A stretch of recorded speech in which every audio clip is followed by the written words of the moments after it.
Empezamos entonces. Muchas gracias a todos por la asistencia. Disculpas por estos 5 minutos de retraso y bueno, las pequeñas incidencias de montaje que han podido ver.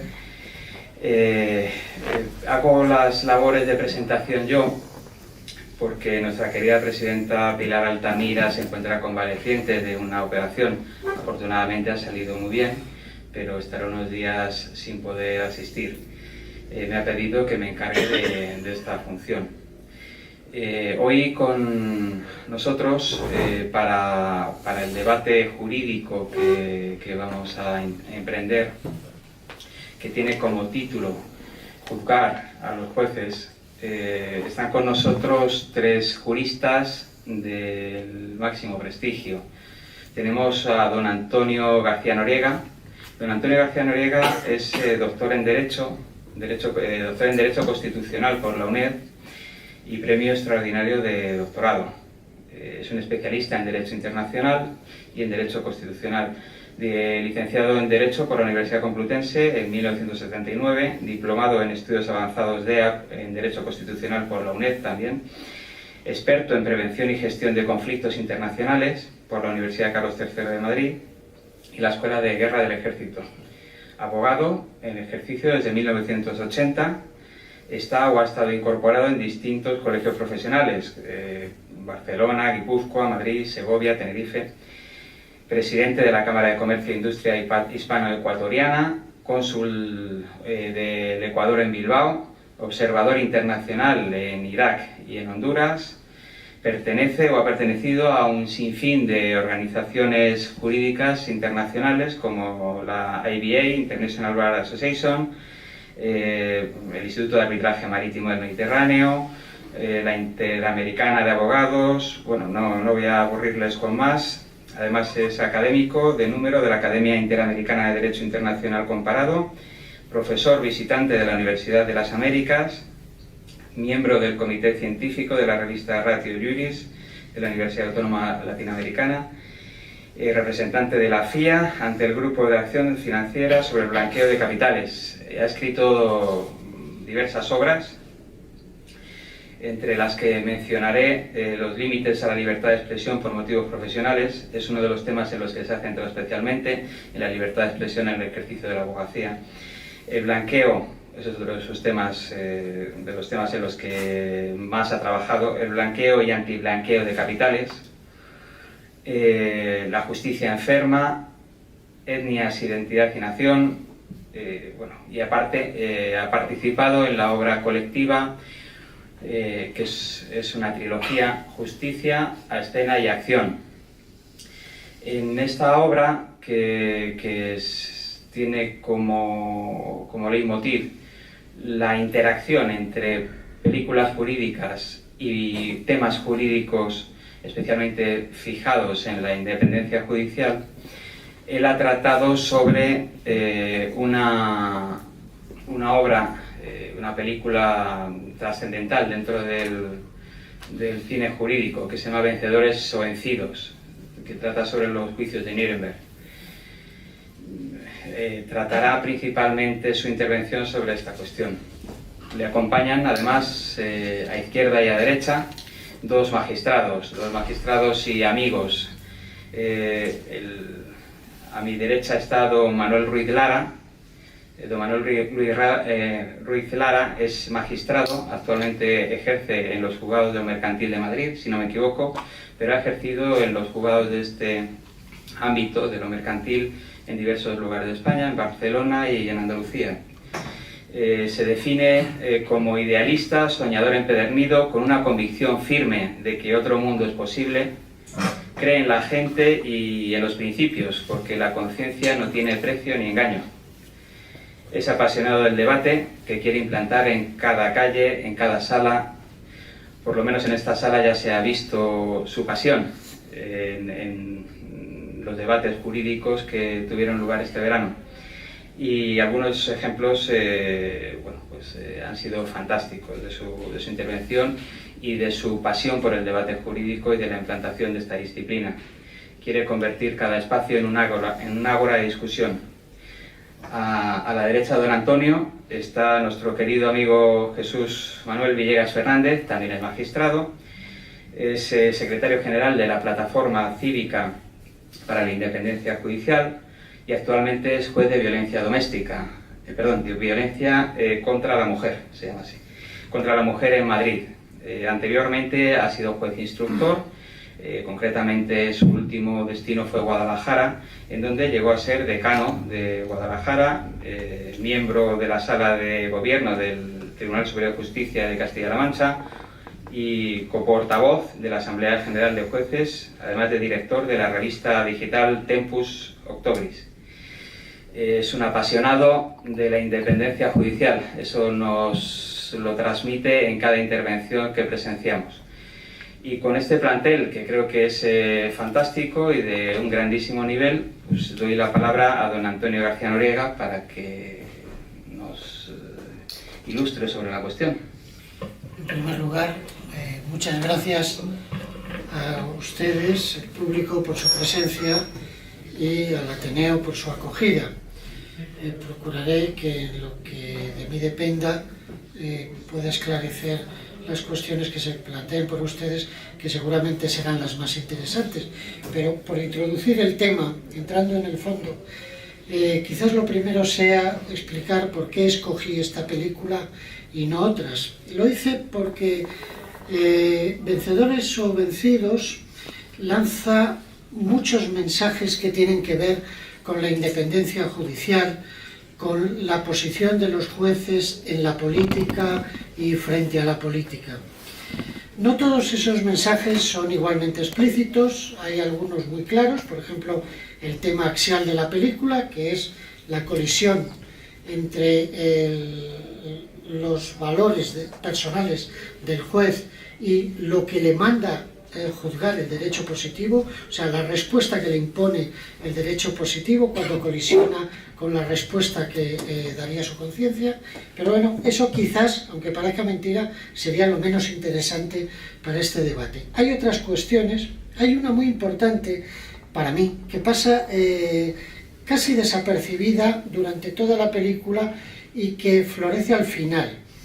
Es relativa al personaje interpretado por Spencer Tracy, es un juez que está jubilado, que se ha retirado de la actividad jurisdiccional y es sacado de su retiro por un amigo senador para que presida uno de los juicios subsidiarios que se hicieron en Nuremberg, aparte del gran juicio contra los jerarcas nazis. Como ustedes saben, hubo luego una cadena de juicios contra los de menor nivel y a él le piden que presida uno de esos. Aparentemente, cuando se lo piden, parece que lo que han buscado en la persona es que por estar jubilado, por ser independiente, por no tener ataduras, va a hacer justicia.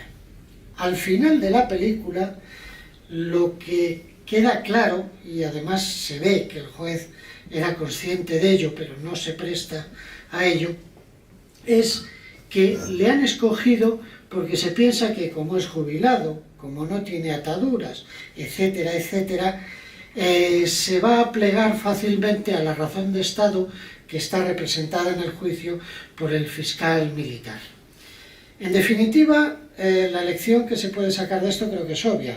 Cuando el poder político, entendiendo por tal el legislativo o el ejecutivo, y Dios nos libre si van juntos ambos, si el poder político interfiere en el nombramiento de los jueces o incluso asume el nombramiento de los jueces, los criterios de selección que podemos esperar son criterios de conveniencia política, no son criterios de conveniencia de la justicia. Lo que se espera de los jueces nombrados por los políticos, lo que esperan los políticos que los nombran, lamentablemente es que sirvan a intereses políticos. Eso es la experiencia general, la experiencia universal y casi eterna, y es la que en este momento sufrimos en España, que luego podremos entrar en ese tema. Otro de los temas que ese pasa más desapercibido en la película, pero que creo que es importantísimo y que además viene al pelo de la situación jurídica, de la visión jurisdiccional que tiene en la sociedad, o si, por ser menos pedante, de la visión que la sociedad tiene de la justicia, es la cuestión de los principios. Hay un momento en la película en que el defensor alemán, con una pasión enorme, introduce en su alegato un discurso que firmaría el nazi más sentido, más fanático. Curiosamente, al final de la exposición dice quién es el autor, y el autor es uno de los jueces históricos del Tribunal Supremo de los Estados Unidos, creo recordar que Marshall. Claro, eso al espectador le tiene que llevar a zozobrar. Bueno, es que hay unos principios que resulta que creemos que son los que inspiraron a los nazis y nos parece que son horribles, y resulta que son los que inspiraron la creación del sistema liberal democrático estadounidense. Y lo malo es que el razonamiento es intercambiable. Entonces hay que tener muchísimo cuidado, y creo que esta es la segunda lección, cuando creemos que remontándonos a los principios adquirimos la certeza de lo que es la esencia de nuestro sistema político. Me refiero a lo siguiente: ustedes habrán visto en las sentencias, como por ejemplo la de la Manada o las sentencias del Procés, lo digo por decir las más famosas y las que más leña han dado en la opinión pública o se les ha dado en la opinión pública, todo el mundo cuando las critica, igual que los que las defienden, lo hacen en nombre de los principios, pero resulta que esos principios, en teoría todos deberíamos tener los mismos, pero a la hora de plasmarlos, lo que es la expresión de esos principios llevados al caso concreto, ahí no hay unanimidad, ni mucho menos en la sociedad. Hay que tener muchísimo cuidado con esa materia, muchísimo cuidado con el intento de confrontar la legitimidad, tal como cada uno de nosotros cree entenderla, con la legalidad, porque se puede patinar miserablemente. Y el tercer problema, el tercer asunto grande, luego hay otros de menor nivel, que plantea la película, es precisamente el axial de la trama.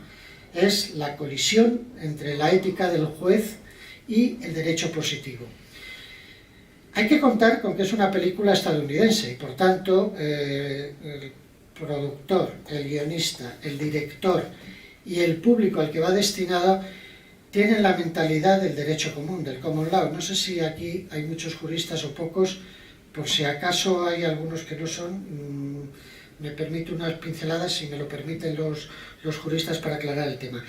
En materia de juzgar en la sociedad occidental, actualmente hay dos grandes sistemas en esencia.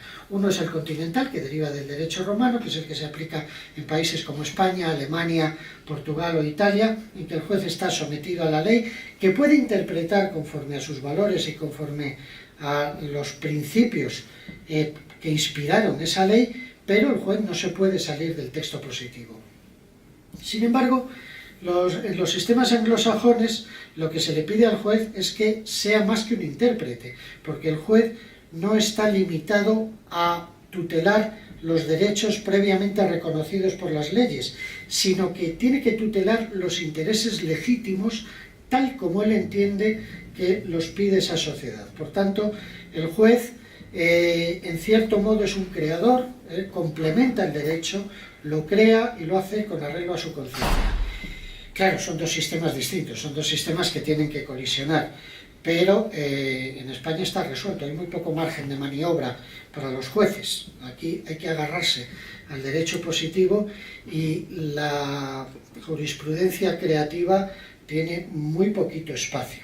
Por eso también muchas veces intentamos juzgar los procesos españoles a la luz de lo que vemos en las películas, y sobre todo en las películas norteamericanas y británicas, y así nos luce el pelo, porque claro, es imposible, es que son sistemas completamente distintos. Y lo dejo aquí, que creo que ya va bastante material. Bueno, pues sí.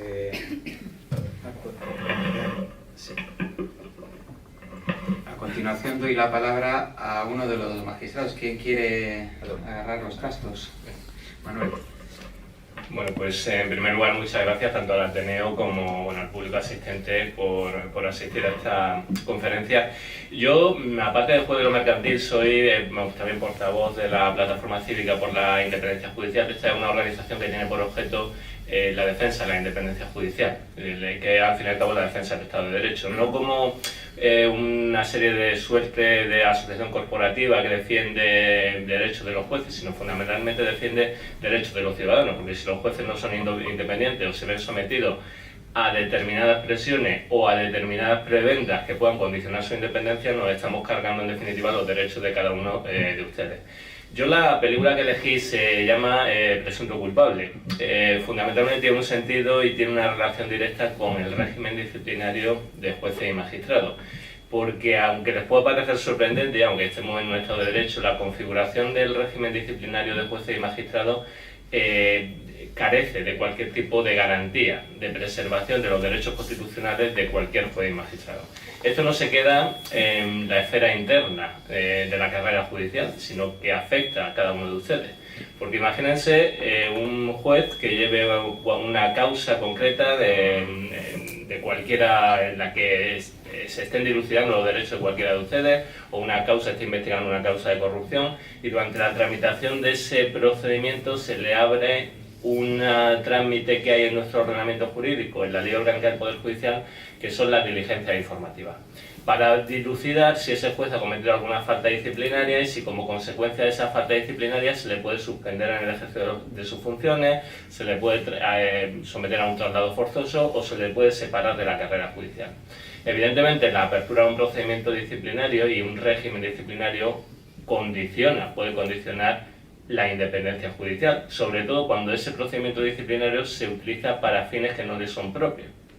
Como los propios serían dilucidar si un juez ha cometido una falta disciplinaria. No se trata de que un juez en el ejercicio de su función jurisdiccional esté ajeno a cualquier tipo de control y de procedimiento disciplinario.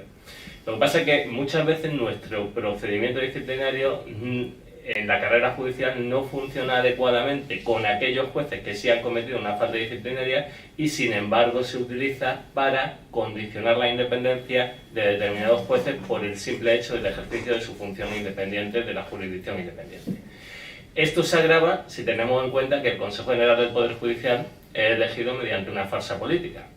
Se dice, y en la Ley Orgánica del Poder Judicial se dice que elegirán las Cortes Generales, pero es que ni siquiera se produce eso. Los vocales del Consejo General del Poder Judicial, nuestro órgano de gobierno, quienes tienen la potestad disciplinaria, sobre todo los jueces y magistrados, son elegidos mediante un reparto del pastel, mediante una farsa institucional, mediante una farsa política. Cada partido político se reparte los puestos de vocales del Consejo. ¿Cómo se los reparte? Designando a aquellos con los que tenga una especial afinidad o crean que en un futuro van a servir a sus intereses de una u otra forma, mediante el suministro de información privilegiada o mediante la adopción de decisiones que sean acordes en un momento determinado con los designios del partido político que le ha designado vocal del Consejo del Poder Judicial.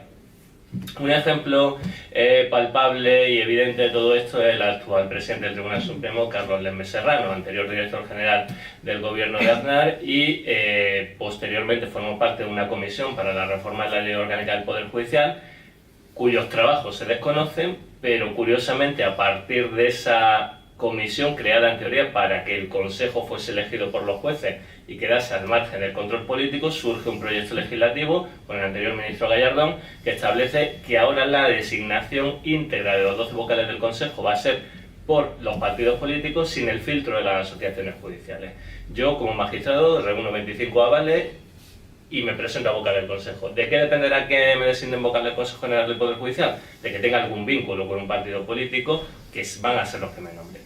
El presidente del Tribunal Supremo fue miembro de esa comisión institucional y curiosamente termina como presidente del Consejo General del Poder Judicial en una elección previa de los partidos políticos cuando la competencia para nombrarle es del Consejo General del Poder Judicial, pero los vocales del Consejo, del actual Consejo, obedecen miméticamente lo que habían acordado los dos principales partidos políticos, algo que no es de extrañar si tenemos en cuenta que fueron designados por Partido Popular, Partido Socialista y algunos por algún partido nacionalista. Esto es lo que viene denunciando la Plataforma Cívica por la Independencia Judicial de manera permanente. Ha denunciado determinados nombramientos que no se ajustan al mérito y capacidad, que se ajustan más bien de algún magistrado del Supremo a ser amigo del actual presidente del Tribunal Supremo o de algún vocal del Consejo General del Poder Judicial, y esta denuncia molesta.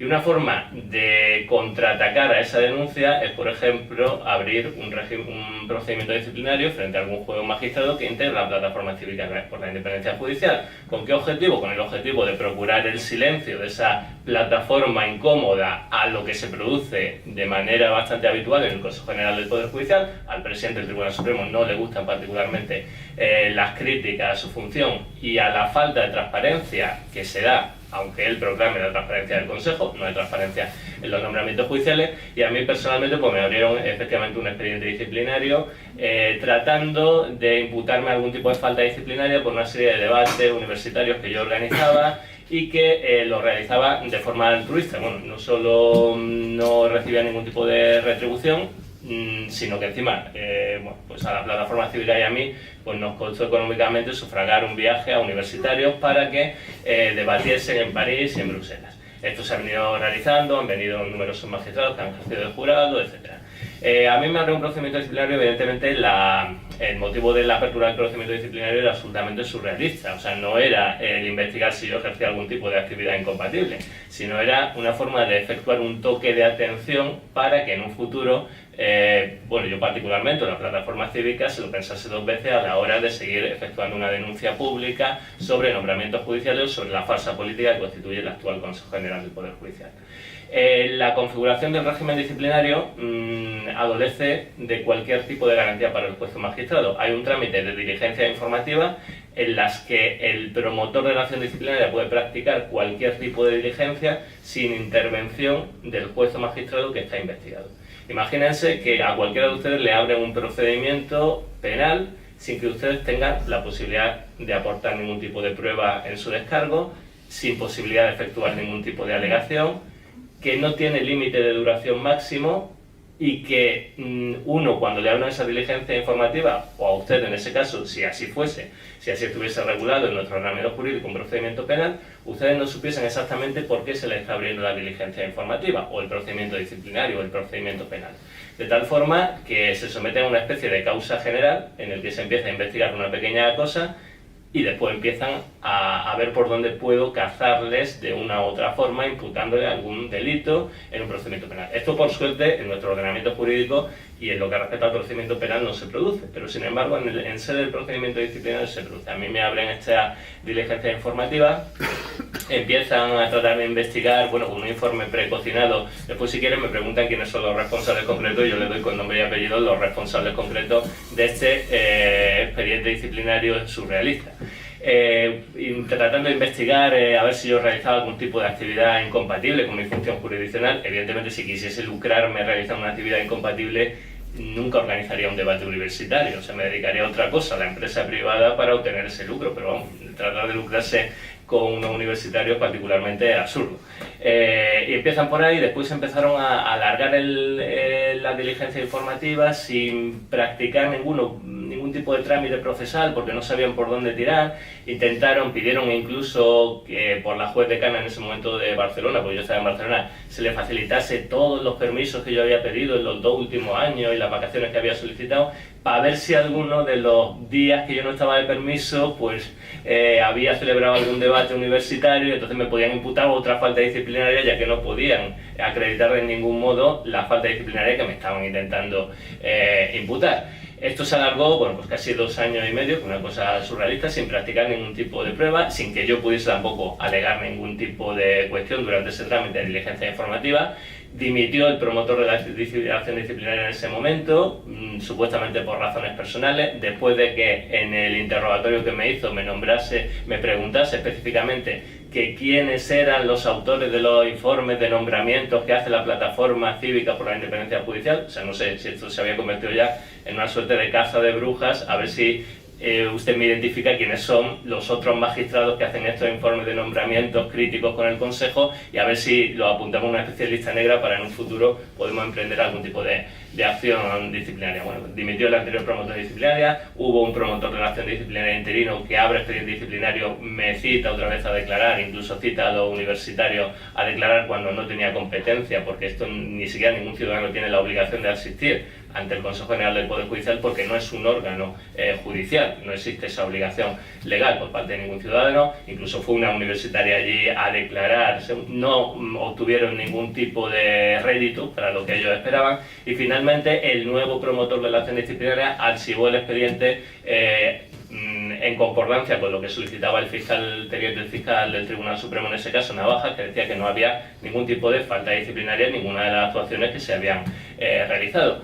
Esto, que fue un proceso absolutamente surrealista, que yo me lo pasé muy bien porque era muy divertido el combate, digamos, intelectual, aunque el rival demostró ser un poco no particularmente brillante en el objetivo que perseguía de conseguir sancionarme o de imputarme alguna falta disciplinaria y manchar el nombre de la Plataforma Cívica por la Independencia Judicial. Lo que reveló es una situación mucho más grave. Que claro, lo mío era una cosa absolutamente surrealista y terminó como terminó, con un notorio desprestigio para el Consejo General del Poder Judicial y ensalzando la labor que hace la Plataforma Cívica por la Independencia Judicial, otorgando mayor difusión a nuestra denuncia en torno a los tejemanejes del Consejo General del Poder Judicial, pero lo que revelaba es que esta ausencia de garantías, y por ahí va el tema del presunto culpable, porque aquí parecía que no se trataba, uno no partía de una situación de presunción de inocencia, sino que tenía que combatir esa presunción de culpabilidad articulando pruebas después en el expediente disciplinario ante un órgano inquisitorial que no te permitía ni siquiera realizar alegaciones durante la fase de diligencia informativa, revela una situación peor, porque claro, lo mío era una cosa surrealista, pero imagínense cualquier juez o magistrado que lleve un caso concreto de corrupción y que el Consejo General del Poder Judicial, acogiéndose a cualquier circunstancia que pueda suceder en ese ámbito jurisdiccional, le abra una diligencia informativa, aunque después la archive. Pero como la diligencia informativa no tiene límite de duración, yo la puedo mantener como una suerte de espada de Damocles, diciéndole al juez a ver cuáles van a ser tus resoluciones futuras, a ver a quién vas a imputar en este procedimiento, a ver qué diligencias vas a practicar. Piénsatelo dos veces porque a lo mejor la espada de Damocles cae en función de las actuaciones jurisdiccionales que haga usted o que no haga. Esto además ha pasado en algún caso, por ejemplo, de alguna juez de violencia de género que no dictaba órdenes de protección las suficientes como consideraba una plataforma concreta que presenta una denuncia ante el Consejo. El Consejo le abre una diligencia informativa, la mantiene abierta también 2 años o 2 años y medio, y al cabo de los 2 años y medio archiva la diligencia informativa diciendo que no era un asunto en el que podía entrar el Consejo del Poder Judicial porque era un asunto jurisdiccional y que por tanto el Consejo no podía invadir la jurisdicción, el ejercicio independiente de la jurisdicción. Hombre, esto se sabe no a los 2 años y medio, se sabe en el minuto 1 si la denuncia que me presenta es un asunto jurisdiccional y no obedece a algún tipo de actuación irregular del juez o magistrado. El Consejo no puede entrar a valorar la resolución judicial, para eso están los recursos ante la Audiencia Provincial, los recursos ante el Supremo, pero el Consejo no puede entrar a valorar si un juez, el criterio jurídico que ha seguido a la hora de resolver, le gusta o no. Forma parte del ejercicio de independencia de la jurisdicción. ¿Qué se pretendía con esto? Pues que en este caso, por parte de alguna vocal del Consejo, pues que la jueza se lo pensase 2 veces, a la hora a ver si conceden más órdenes de protección como criterio, cambiando tu criterio en cuanto a la valoración de la prueba para, en definitiva, ajustarte a lo que estaba demandando un sector concreto del Consejo. Con esto lo que le quiero poner de relieve es que el trámite de diligencia informativa y el régimen disciplinario que tenemos no nos afecta solo a nosotros. Claro, si nos afecta a nosotros, le afecta a cada uno de ustedes. Yo creo que lo que debe aspirar cualquier ciudadano es a que si comparece ante un órgano jurisdiccional sepa que el juez o magistrado que va a resolver su caso lo va a resolver, sea favorable o no, pero con un criterio absolutamente independiente.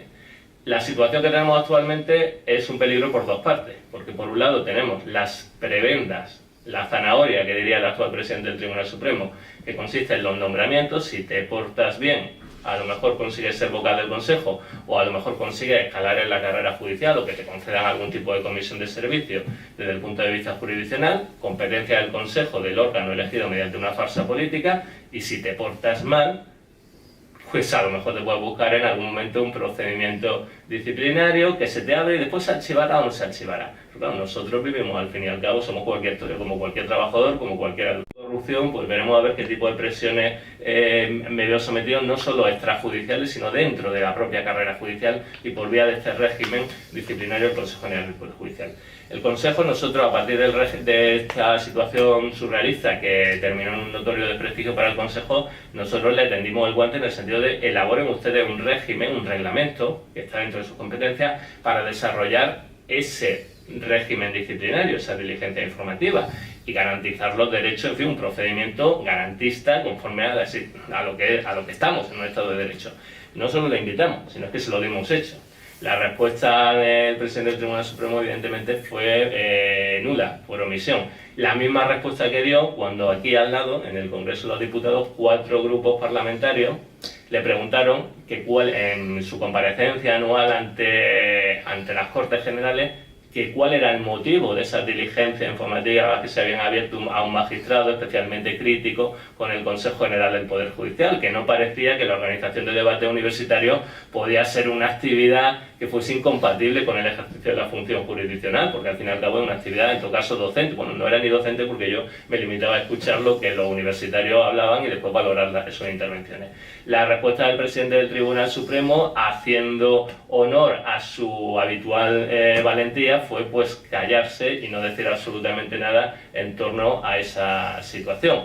El Consejo, y con esto ya termino, no solo intentó sancionar a un magistrado en este caso, sino que vulneró la Ley de Protección de Datos. O sea, en los procedimientos disciplinarios y en un procedimiento penal existe la garantía por el hecho de preservar, la protección de datos y la imagen de la persona investigada, de la imagen de esa persona, de no publicar en prensa los datos de esa persona que está sometida a un procedimiento de investigación. Incluso en el caso de que se les sancione. Si ustedes ven el orden del día del Pleno del Consejo General del Poder Judicial, verán cuando hay una propuesta de sanción a algún magistrado, se pone propuesta de sanción a XXX y no se revela la identidad. Bueno, en este caso el Consejo General del Poder Judicial, con la inestimable colaboración de la jefa de prensa en ese momento, Cristina Onega, mandó una nota de prensa a todos los medios de comunicación diciendo que el Consejo General del Poder Judicial abría un procedimiento disciplinario contra el magistrado Ruiz de Lara, o sea, contra mí mismo. Y ante eso, sin que yo estar sometido, ni siquiera, que no se me sancionó en ningún momento, porque el propio Consejo consideró que no había ninguna falta disciplinaria, el teniente fiscal, el señor Navajas, consideró que no había ninguna falta disciplinaria, yo me había sometido a que mi nombre apareciese en X medios de comunicación y con la difusión que implica el Consejo General del Poder Judicial, diciéndose que se me imputaba una falta disciplinaria, evidentemente en detrimento de mi imagen. La justificación que dio la señora Onega en este momento es que la plataforma contestaba por vía Twitter, o que un magistrado en su cuenta de Twitter personal les contestaba diciendo que el procedimiento disciplinario que estaban incoando era una farsa. Hombre, no me fastidies, y encima no me iba a quedar callado esperando a que tal. Pero en cualquier caso me reconocerán que la lucha esta de David contra Goliat, de un órgano institucional con todos los medios de comunicación a su disposición, y las afirmaciones que pueda hacer un magistrado a título individual en su cuenta personal de Twitter defendiéndose, pues hay cierta desproporción entre los medios de uno y otro para asentar la verdad. En cualquier caso, el resultado también esto le salió mal, y el resultado fue un notorio desprestigio hasta el punto de que tuvieron que archivar, esto ya hace un año y pico, tuvieron que archivar el procedimiento disciplinario y entonces sacaron otra nota de prensa rápido y corriendo un viernes por la tarde para que pasase lo más desapercibido posible el hecho de que habían tenido que archivar el procedimiento disciplinario. Y con esto termino, ya después me someto a las preguntas si quieren ahondar un poquito más sobre los responsables concretos de este expediente disciplinario y otras vicisitudes que se produjeron en el mismo. Bueno, ahora paso la palabra a don Jesús Villegas. Bien, yo voy a ser muy breve porque aquí los protagonistas son ellos. Don Antonio y don Manuel simbolizan el espíritu de la plataforma, que es una asociación transversal en la que no solamente hay jueces, sino otros profesionales jurídicos. Y abogados y jueces, pues estamos en el mismo bando para la despolitización de la justicia española. Esa es nuestra meta. Y les voy a poner una pregunta sobre la mesa. ¿A ustedes les gustaría que hubiese un expediente, un archivo, donde se dijera que alguno de ustedes va a prostíbulos, o que es un pedófilo, o que es un alcohólico? Esa es una idea que se las dejo para que la piensen. Y luego les voy a lanzar una pregunta también al aire. ¿Cómo se llega en España a ser juez, pero no un juez de estos de pueblo que pasa las oposiciones, que ya lo sabemos todos, sino un juez importante del Tribunal Supremo, estos que tienen los altos cargos, que salen en la prensa, que hacen viajes internacionales y que disfrutan de las prebendas? Lo que no se suele saber es que esos altos cargos judiciales los elige el Consejo mediante un sistema que no tiene garantías de objetividad, y que el Consejo, como han dicho don Antonio y don Manuel, es elegido por los partidos políticos. Luego hay una cadena de influencias, hay una cadena de transmisión ideológica que garantiza que todo quede en casa, por decirlo de una manera coloquial. La plataforma que nosotros tenemos ha desarrollado muchas actividades, pero una de ellas, la que más éxito ha tenido, es la de hacer un estudio jurídico de cuáles son los méritos de los candidatos que resultan elegidos a estos altos cargos judiciales. Y hemos desarrollado unos informes, unos dictámenes, que tienen un enorme prestigio jurídico. Tanto es así que incluso se han utilizado sus argumentos para fundamentar resoluciones del Tribunal Supremo. Escuchen, estos informes han venido a decir que en España, en el Reino de España, a los altos cargos judiciales se los elige sin garantías de objetividad, porque no se explica, no se fundamenta, no se razona, no se motiva el por qué alguien está en un cargo y en otro. Primero se elige al candidato y luego se busca un ornamento, un ropaje jurídico para justificar la decisión que se había tomado antes por motivos políticos. Entonces, cuando a don Manuel le abrieron el expediente disciplinario, eso era una cortina de humo. Le preguntaban tonterías, los cargos eran ridículos, pero en un momento clave le preguntaron quién hace los informes de la plataforma sobre los altos nombramientos judiciales. Eso no lo sabe nadie porque es uno de los mejores secretos guardados de la justicia española. Nosotros en la plataforma tenemos una comisión absolutamente secreta porque la gente que trabaja en ella teme por su seguridad que realiza estos informes, y no lo sabe nadie, no lo va a saber nadie, a no ser que nos sometan a tortura. Casi lo hicieron con mi compañero, porque él no es un potentado, él gastó muchísimo dinero en debates universitarios de su patrimonio, él es un trabajador, él no podía asumir la pérdida de su empleo y de su sueldo. Y en un determinado momento, cuando ya creía que lo tenían atenazado, salió la pregunta que verdaderamente les interesaba: ¿quién hacía los informes? Tengo que decirles, y es verdaderamente curioso, que todos los interrogatorios a los que fue sometido mi compañero están colgados en internet, en el canal judicial de la plataforma, los pueden ver y les aseguro que van a disfrutar al máximo, mucho mejor que las porquerías que echan en televisión ahora. Lo tiene todo, tiene habilidad retórica, tiene incluso sentido del humor, y hay un contraste entre el interrogador y el interrogado que produce risa, por no decir pena. Y les decía antes, les gustaría que su nombre apareciera en un expediente en el que dijeran, pues es un pedófilo, es un borracho, sabrá Dios lo que hace este hombre en privado, se va de prostitutas, se va de burdeles, bueno, se va de putas, vamos a hablar claro, ¿no? Y, pues bueno, mire, eso hay una película, yo también he escrito un capítulo, pero no va sobre eso, que se llama La vida de los otros, es una película alemana excelente, sobre los expedientes que hacía la Stasi, la Policía Secreta de la República Democrática Alemana. Tenían unos expedientes que no eran contradictorios, es decir, se hacían sin la presencia de las personas y del investigado, y bueno, allí se tenían en unos archivos. Lo grave de esos expedientes es que no eran mentira, eran una mezcla de verdad y de fantasía, de mentira y de cosas reales. Y eso tenía un potencial de difamación y de destrucción del honor de los ciudadanos espantoso. Y ahora, para acabar rapidísimamente, una revelación, y de verdad que pongo la mano en el fuego a que ustedes lo desconocen. En España es posible que se hagan expedientes de esas características, porque no solamente está la investigación que nos pueden hacer a los jueces dentro de nuestro régimen disciplinario, está la investigación que la Fiscalía puede hacer a cualquier ciudadano, con unas diligencias preprocesales que se desarrollan unilateralmente y en las cuales no hay garantía de contradicción y que no tienen por qué notificar a los investigados. ¿Por qué? Pues porque, como dicen que no es proceso y que no es prueba, pues no hay por qué llamar al investigado. No es proceso y no es prueba, pero los anaqueles de algún archivo de nuestro Estado se puede decirle a alguno de ustedes que maltrata a su hijo, que maltrata a su mujer, que es un borracho, que se va de putas, o sabrá Dios qué otras cosas. Si algún día le da la investigación al Ministerio Fiscal, que es lo que quieren, y de eso va precisamente mi capítulo, pretenden desprocesualizar la investigación criminal y convertirla en algo administrativo, en el mejor de los casos, y político en el peor. Por favor, intenten evitarlo porque la práctica nos demuestra cuán peligroso es para los derechos de los ciudadanos.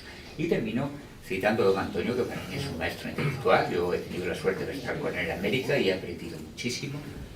El sistema anglosajón es así. Nuestro sistema continental se basa en la ley, no en la ideología. Estamos muy orgullosos de nuestro sistema. Por favor, defendámoslo, porque nuestros derechos son los que están en juego. Muchas gracias. Agradezco a los jueces y magistrados su función, por lo menos a los independientes, y que sigáis así, que sigáis ejerciendo vuestra función, porque es básica.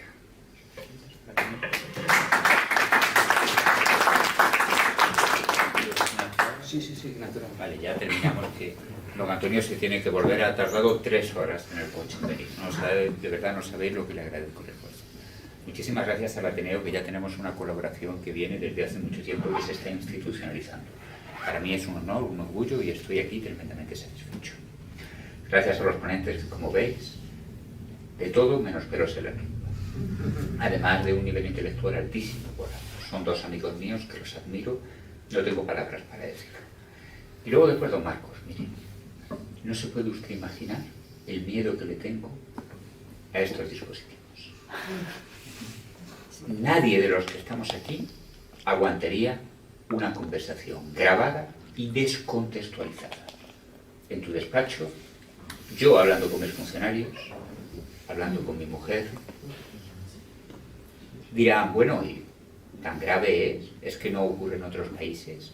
Miren, en Estados Unidos, más del 95% de las condenas se hacen mediante confesiones en comisaría, con una presión del poder político extraordinaria y con un nivel de error judicial altísimo. Altísimo. En el Reino Unido, ni les cuento, tienen un sistema medieval. ¿Dónde han visto ustedes que en Europa alguien de la familia real resulte encausado, que hayan acabado en la cárcel consejeros de un gobierno autonómico, que hayan tenido que dimitir ministros, que altos empresarios se hayan visto esposados? Esto es inimaginable en Bélgica, en Alemania o en cualquier sitio donde ustedes vayan. Estemos muy orgullosos de nuestro sistema. Y les digo, el poder está en los ciudadanos. El poder lo tienen ustedes. Jamás han tenido tanto miedo los políticos a la ciudadanía. Jamás se han visto tan débiles.